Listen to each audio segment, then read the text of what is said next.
देवीं सरस्वतीं व्यासं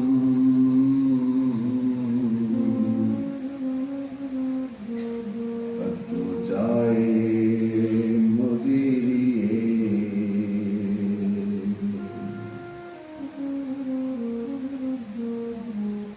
वदन्ति तत्विदस्तत्त्वं जज्ञानमयद्वयम् ब्रह्मेति परमात्मेति भगवाननिति शब्दयते।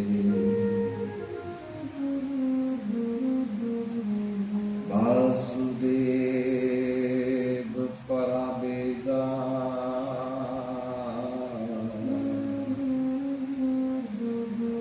वासुदेव परामुखा वासुदेव पराजोगा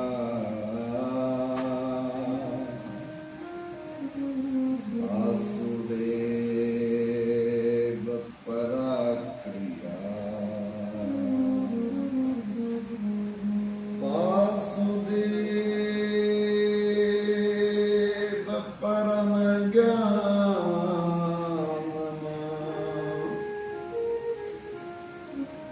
वासुदेव परम तपा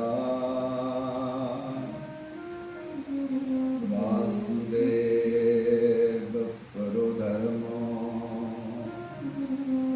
वासुदेव पर गति। श्री कृष्ण चैतन्य प्रभु नित्यानंद श्री अद्वैत गदाधर शिवसदि गौर भक्त वृंद। हरे कृष्णा कृष्ण कृष्ण हरे हरे हरे राम राम राम हरे हरे। बोलिए वृंदावन बिहारी लाल की जय। सियावर रामचंद्र महाराज की जय। गौरी शंकर भगवान की जय। अंजनी पुत्र हनुमान की जय। सद्गुरुदेव महाराज की जय। तुलसी शालिग्राम महाराज की जय। लड्डू गोपाल नंद बाबा यशोदा मैया जताई गौर हरि हरि हरि।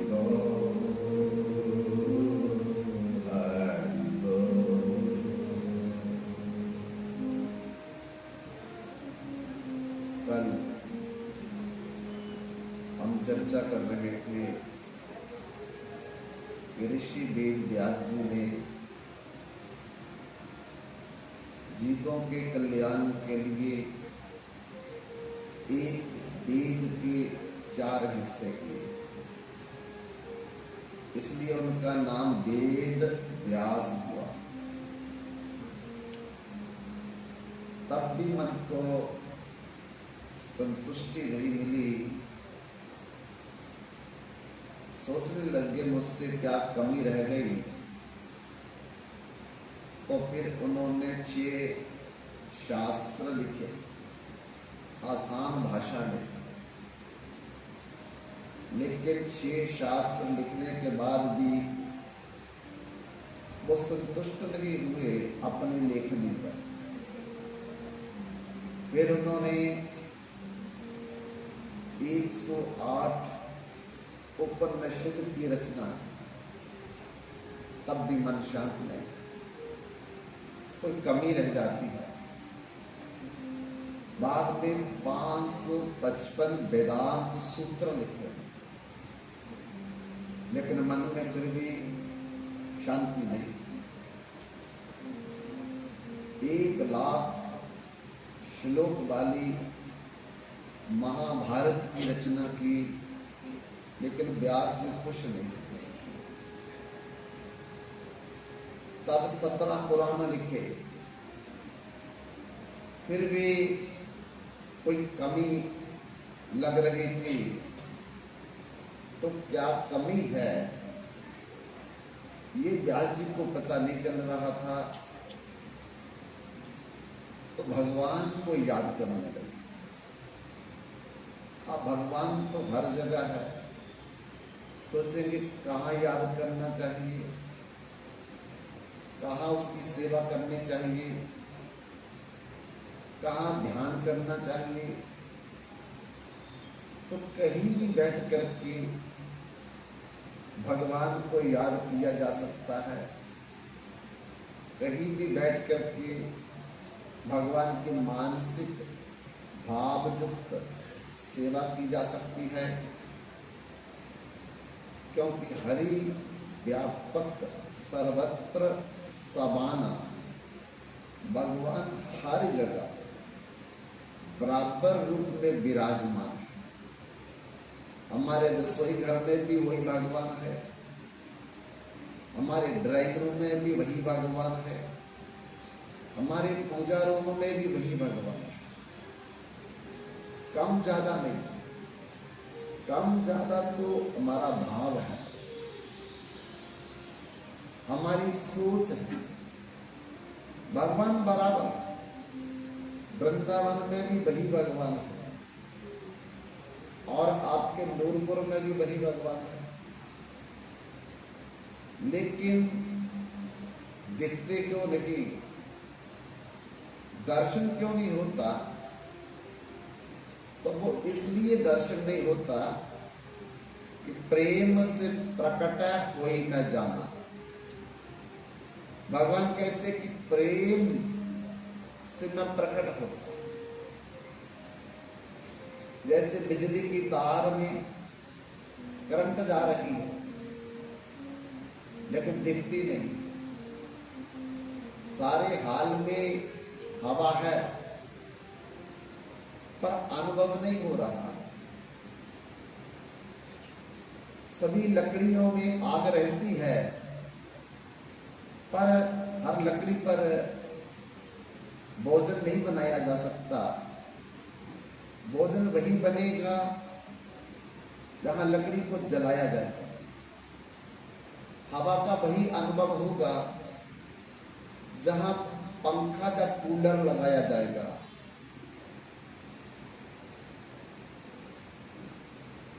इसलिए बिजली की तार में करंट बह रहा है, देखने के लिए जहां तो हाथ लगाओ, अनुभव होगा कि करंट है। या फिर बल्ब जोड़ करके अगर वो जग गया तो पता चलेगा कि करंट है, नहीं जगेगा तो अनुभव होगा कि करंट नहीं। इसी तरह यर्रे जर्रे में जाती भगवान की किसी सोच वाली आंख ने पहचान। रब तेथों दूर नहीं, पर तेरी अख विच देखने वाला नूर नहीं। वो हमारी आंखों में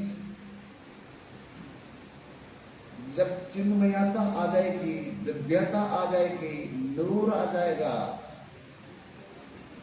तो भगवान हर जगह दिखेगा।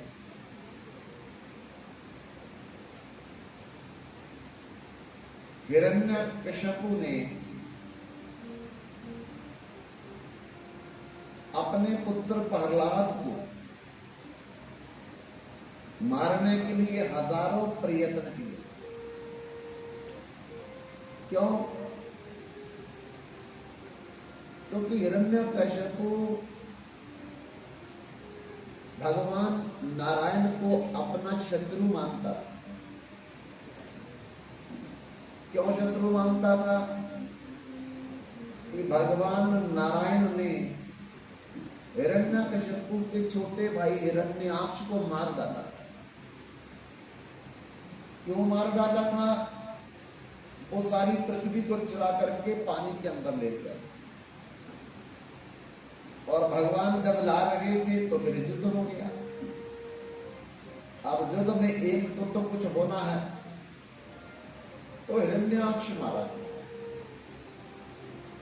जब से हिरण्याक्ष की मृत्यु हो गई तो उसी दिन से हिरण्यकशिपु भगवान नारायण को अपना शत्रु मानने लगा और हिरण्याक्ष की पत्नी रूषा भानु को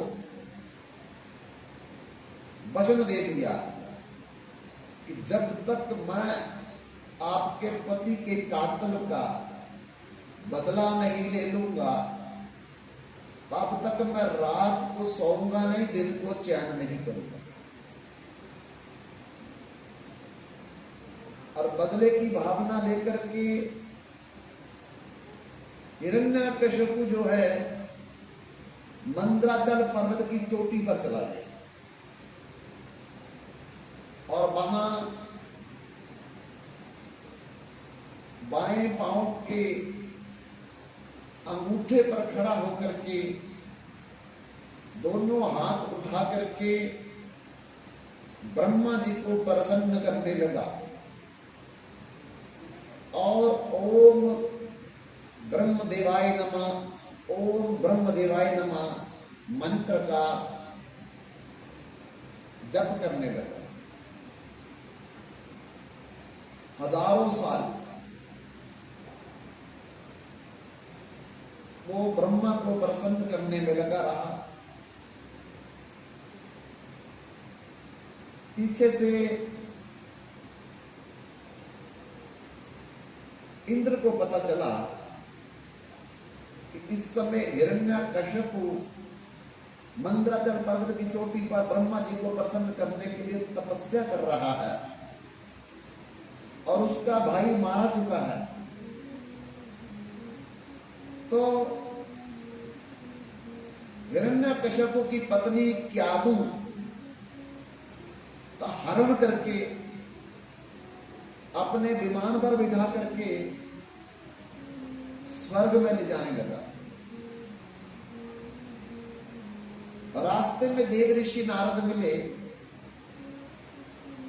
और इंद्र को क्यादु के संग में देख करके पूछने लगे कि इंद्र, ये क्यादु को तुम कहां ले जा रहे हो? इंद्र ने कहा कि ये बालक को जन्म देने वाली है और ये राक्षस की पत्नी है। पति तो पहले ही ब्रह्मा को प्रसन्न करने के लिए तप कर रहा है, पता नहीं कौन से वरदान मांग लेगा और हमारा स्वर्ग छीन लेगा।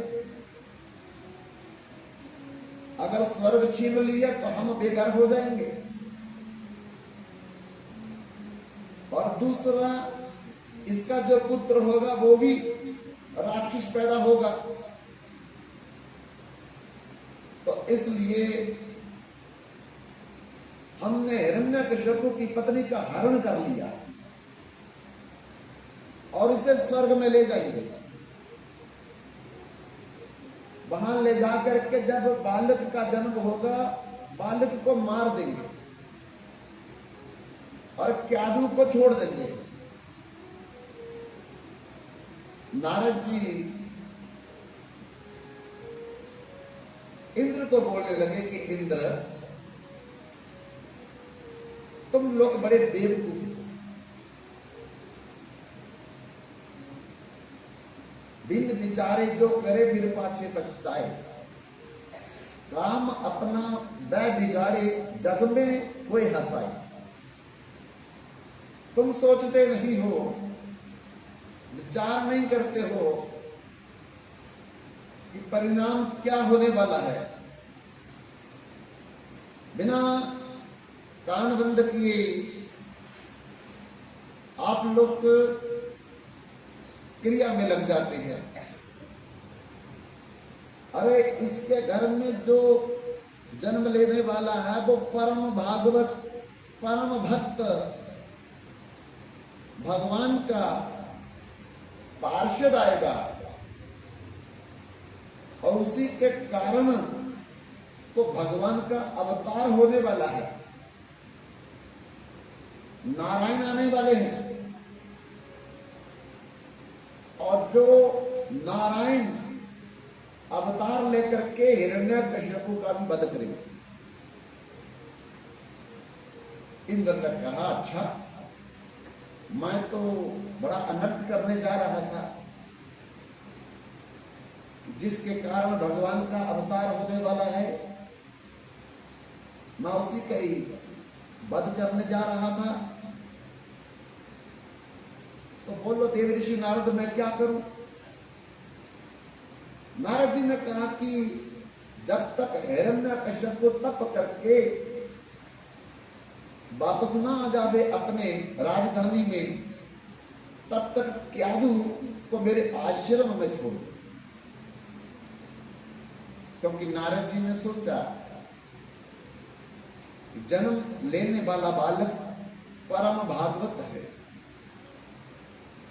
पार्षद है भगवान का, तो भगवान के पार्षद की माता की हम सेवा करेंगे। माता तो ज्यादा पूजनीय है ना, जिसका पुत्र भगवान का भक्त होगा। इसलिए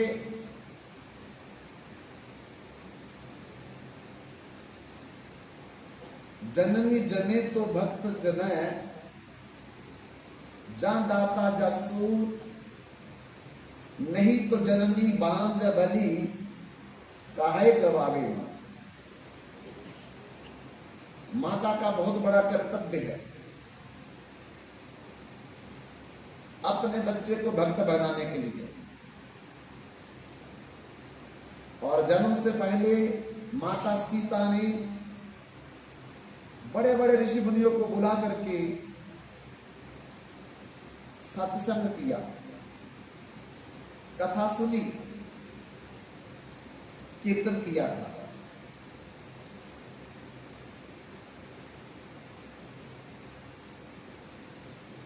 इसी प्रकार माताओं के लिए शिक्षा है। बालक के जन्म से पहले जैसा माता संग करेगी वैसा बच्चे पर रंग चढ़ेगा। संगत से गुण आता है, संगत से गुण जात।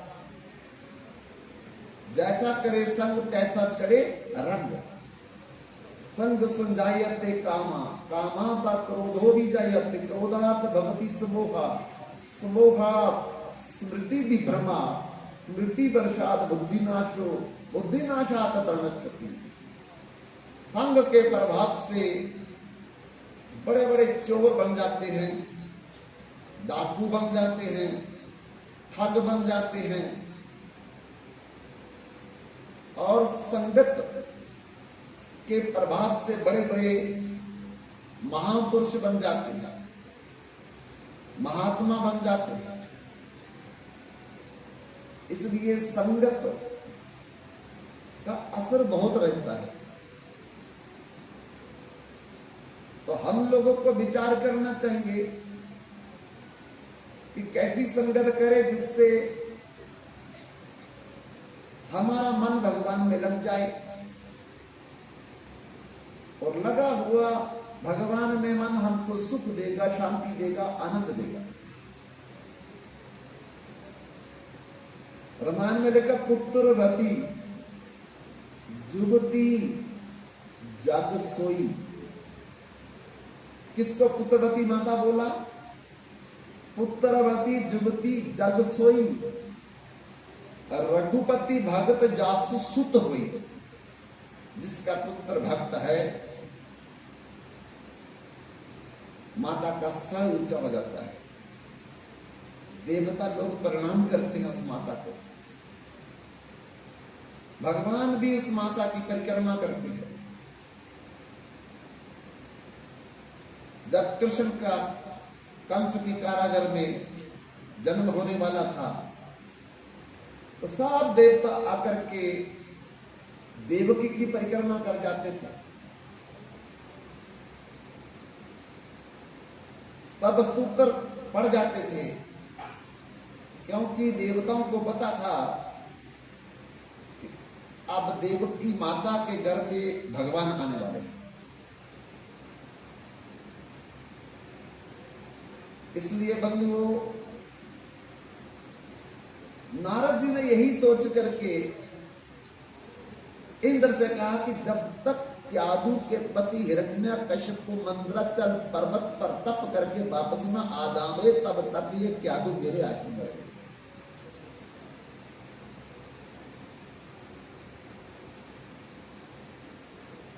तो क्यादु को ले आए, ला करके अपने आश्रम में रखा। नारद जी रोज कथा सुनाते, सुंदर सुंदर कहानियां सुनाते, समय मिलने पर भगवत कीर्तन करते हैं।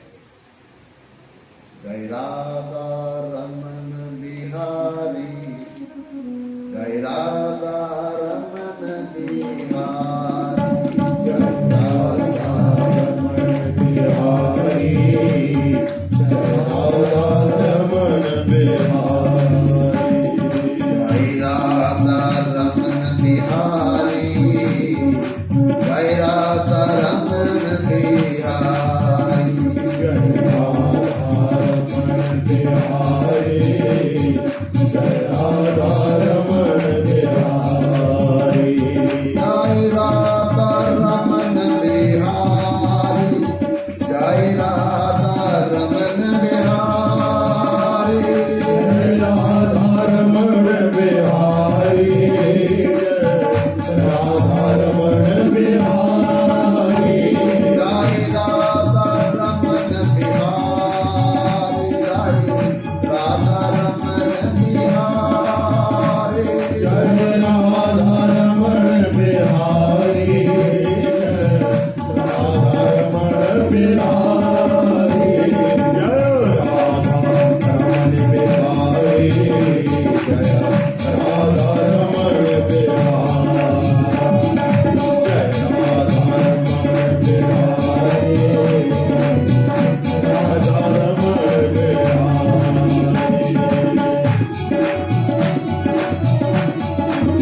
महाराज जी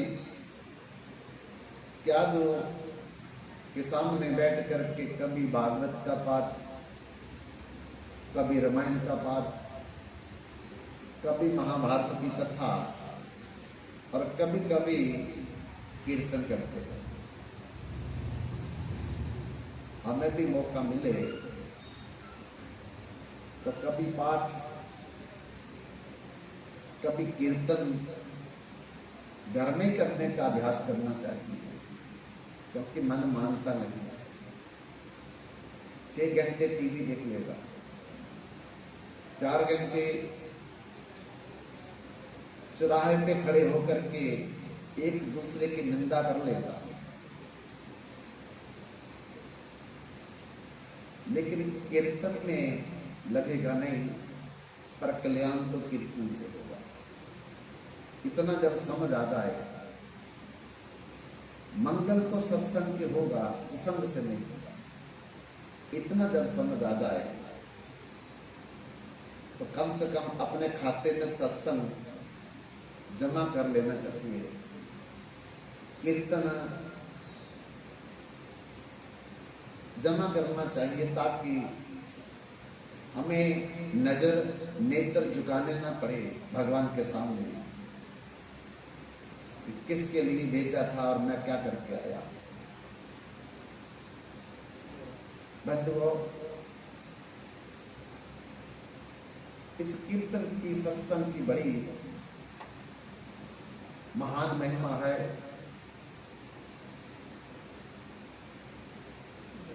एक सेठ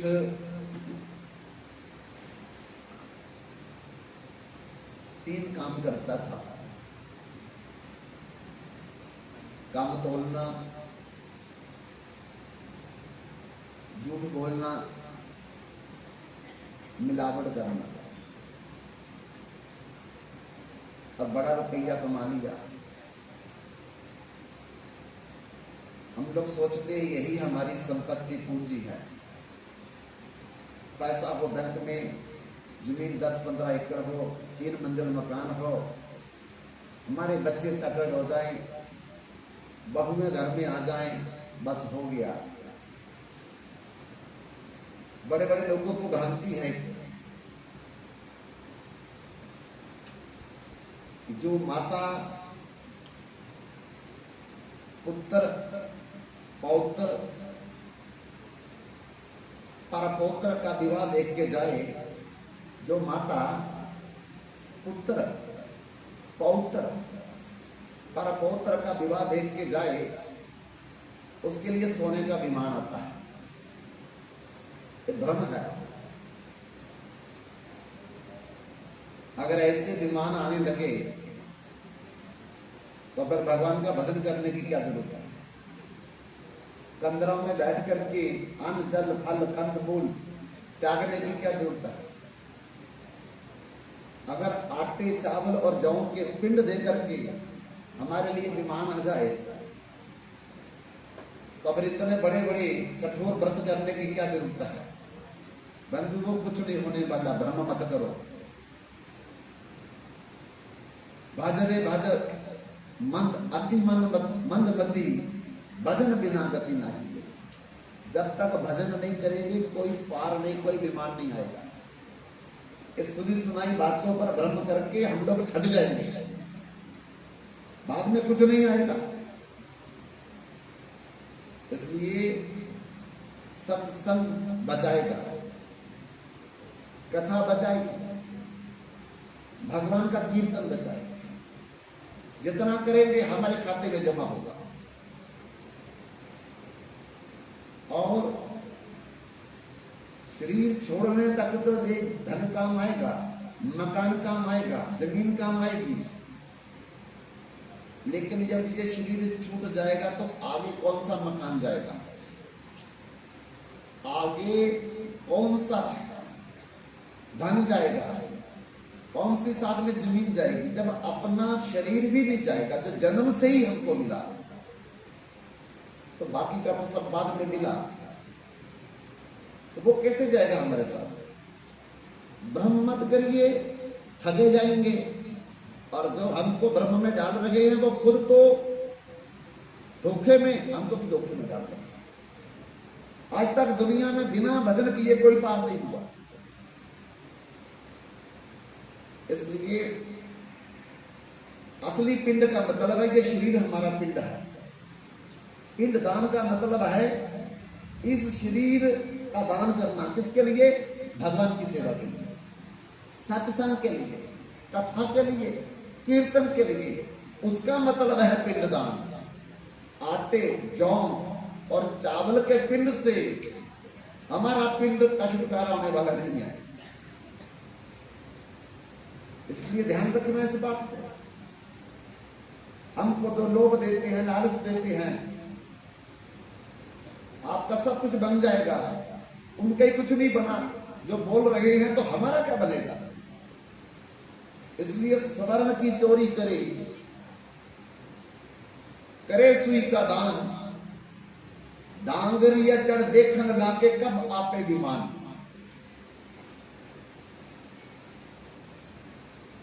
एक सेठ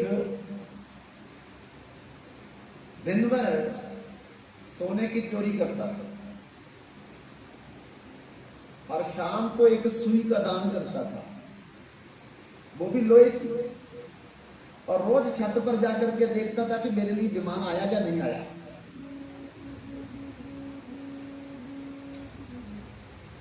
बताओ, दिन भर सोने की चोरी और शाम को एक सुई लोहे की दान करता है। और उसका भ्रम था, किसी ने बोल दिया होगा, छत पर जाएगा, देखता है कि विमान आया या नहीं आया मेरे लिए। भला विमान कहां से आना था? इसलिए ऐसे भ्रम मत पालो, ऐसे धोखे में मत रहो। हम आपको स्पष्ट बोल रहे हैं, जब तक मन लगा करके भजन नहीं करेंगे, सत्संग नहीं सुनेंगे, कथा में नहीं बैठेंगे, कीर्तन नहीं करेंगे, दुनिया का कोई माई का लाल हमको बचा नहीं सकता। ना रोडपति, ना करोड़पति, ना कखपति, ना लखपति, ना राजा, ना भिखारी, ना पिता, ना माता, ना पुत्र, ना पुत्री। याद रखना, अपना भजन बचाएगा, उसी को करोगे अपना। एक महात्मा कथा कर रहे थे और कथा करते करते एक प्रसंग आया तो महात्मा बोलने लगे, देखो जो मैं प्रसंग सुनाने जा रहा हूं, जो ध्यान से सुनेगा वो वैकुंठ लोक में जाएगा।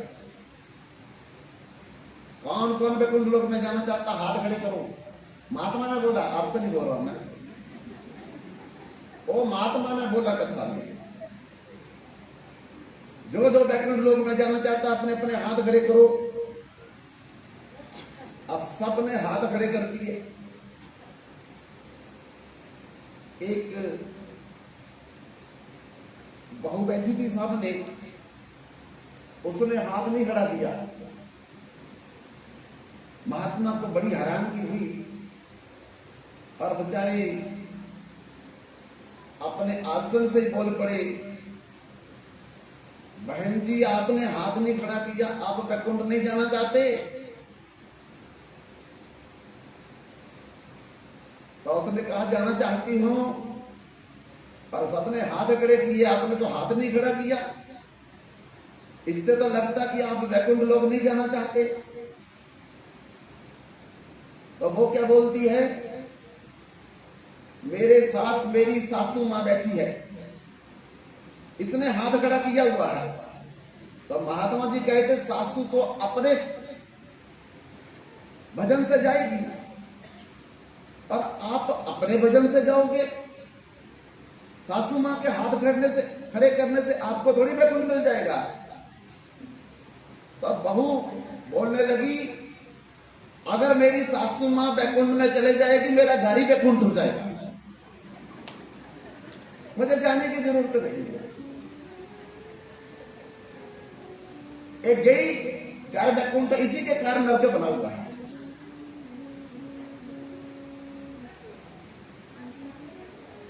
तो बंधुओं, वो सेठ जो था 3 काम करता था।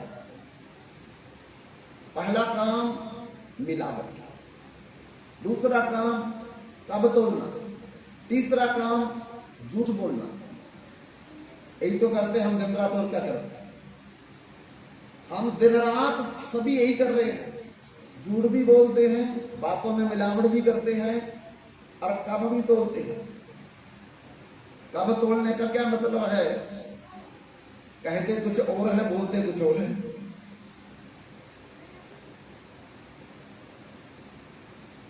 तो बंधु, ऐसा कर करके वो सेठ बड़ा पैसे वाला हो गया।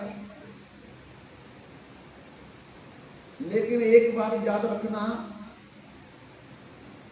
दौलत की दो लात है।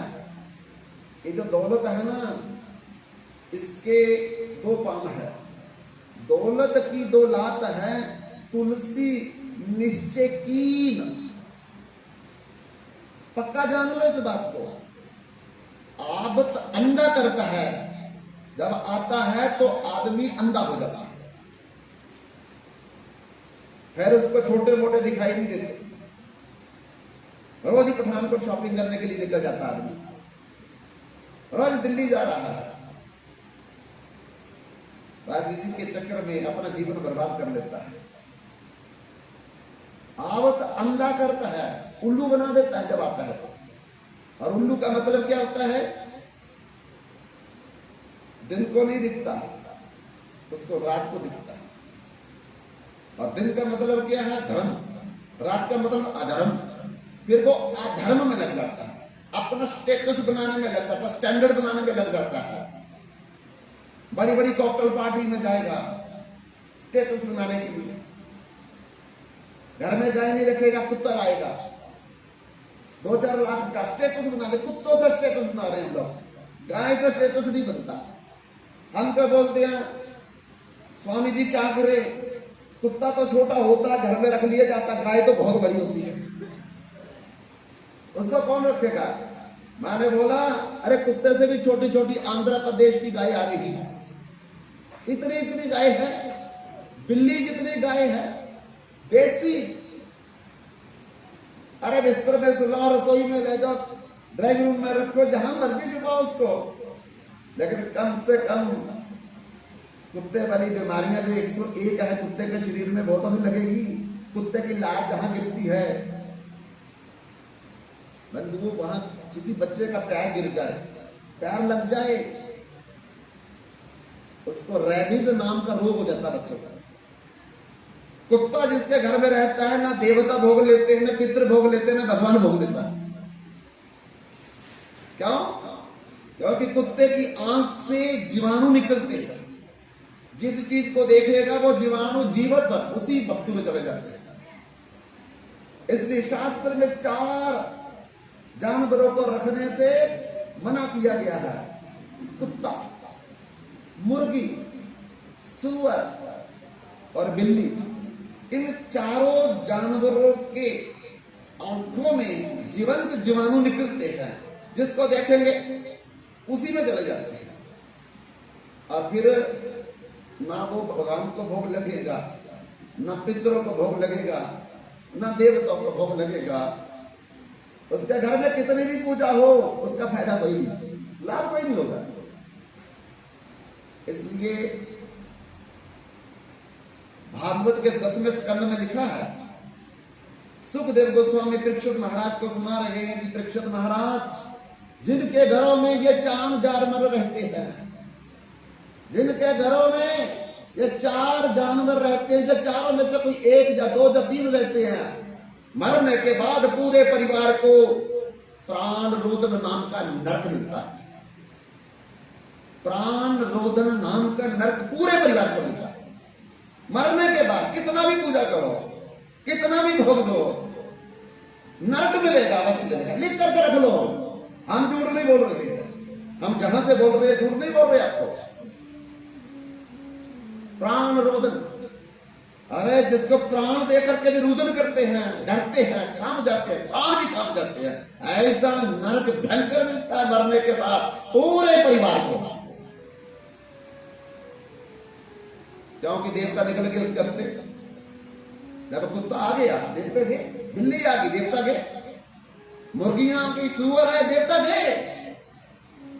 पितर गए। उस घर में पितर दोष कभी कोई जिंदगी में खत्म नहीं कर सकता। पितर दोष रहेगा, गर्भ दोष रहेगा, मंत्र दोष रहेगा, वास्तु दोष रहेगा। ये सारे के सारे दोष उस घर में आकर के जमा हो जाते हैं, इकट्ठे हो जाते हैं। और परंतु वो मरने के बाद फिर प्राण रोदन नाम का नरक में जाकर का पूरा परिवार गिरता है। और क्या है प्राण रोदन नरक?